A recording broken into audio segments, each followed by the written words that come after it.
I was active, eating healthy. I thought I was in great shape. So I was surprised when my doctor told me I still had high cholesterol. That really hit me and got me thinking about my health. I knew I had to get my cholesterol under control. I thought I was doing enough to lower my cholesterol, but I needed more help. What are you doing about yours? In the extreme, what they've been able to do is to persuade everybody that the cholesterol levels that you find in 25-year-olds are the norm. This is what we all ought to be aiming at. And based on this, you find that the cholesterol levels that are found in the populations of France and Germany mean that 95% of Germans and French are technically ill. From industry's point of view, this is wonderful.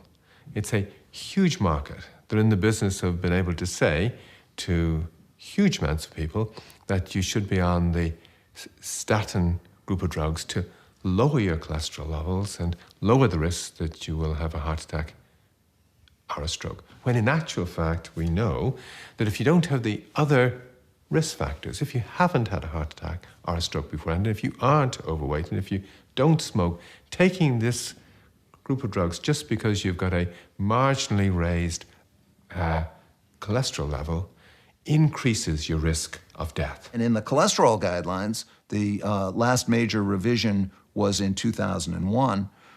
In the American cholesterol guidelines, 9 out of 14 of the experts who were on the panel that set the standards had financial ties to the drug companies. Now, this is very important because the 2001 guidelines almost tripled the number of Americans for whom statin therapy was recommended. The number went from 13 million to 36 million. And most of the 23 million people for whom statins became recommended based on those guidelines did not yet have heart disease.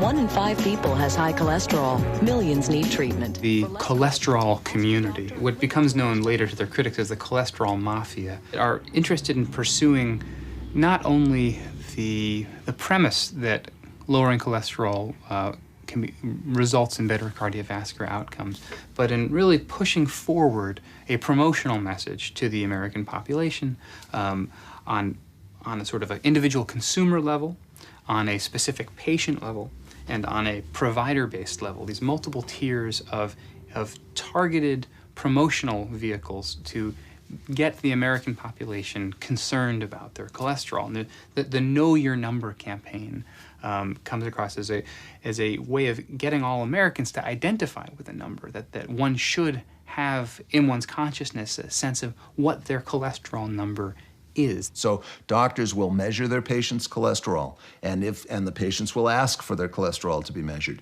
And if the cholesterol is high, the doctor will often say, Mr. or Mrs. Jones, your cholesterol is a little bit high. Why don't you come back in 3 months, and between now and then, why don't you exercise more and eat a healthier diet, and we'll see if your cholesterol goes down, and then we won't have to treat you if your cholesterol goes down.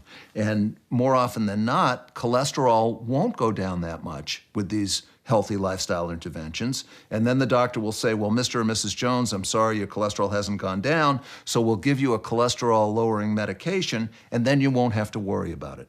But they've completely missed the boat, because taking the action of exercising more and eating a healthier diet is going to decrease the risk of heart disease by somewhere around 60 or 80%. That's enormously effective therapeutic intervention.